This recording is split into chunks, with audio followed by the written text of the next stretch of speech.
పెద్దపల్లి జిల్లా సుల్తానాబాద్ పట్టణంలోని జవహర్ నగర్లో వినాయక నవరాత్రి ఉత్సవాల్లో భాగంగా మొదటి రోజు పూజ విజయవంతంగా నిర్వహించిన నిర్వాహకులు. జవహర్ యూత్ క్లబ్ సభ్యులు తెలిపిన వివరాల ప్రకారం బుధవారం రోజు రాత్రి 8:30 గంటల ప్రాంతంలో పెద్దపల్లి జిల్లా సుల్తానాబాద్ పట్టణంలోని జవహర్ నగర్లో వినాయక నవరాత్రి ఉత్సవాల్లో భాగంగా మొదటి రోజు పూజ విజయవంతంగా నిర్వహించడం జరిగింది. సుల్తానాబాద్ పట్టణంలోని జవహర్ నగర్లో గత 15 సంవత్సరాల నుండి వినాయక నవరాత్రి ఉత్సవాలు ఎంతో ఘనంగా నిర్వహిస్తున్నాము.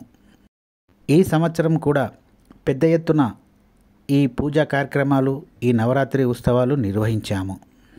ఉదయం నుండి రాత్రి వరకు వర్షం ఉన్న కారణంగా పూజకు కొంత సమయము లేటు జరిగింది. అయినా కానీ రాత్రి 8:30 గంటల వరకు పూజ నిర్వహించి భక్తులు తెచ్చిన ప్రసాదాలు, నైవేద్యాలు స్వామివారికి పెట్టడం జరిగింది. ఈ కార్యక్రమంలో భక్తులు పెద్ద సంఖ్యలో పాల్గొన్నారు. అలాగే జవహర్ యూత్ క్లబ్ సభ్యులు కూడా పెద్ద సంఖ్యలో పాల్గొని పూజ విజయవంతం చేశామని నిర్వాహకులు తెలిపారు.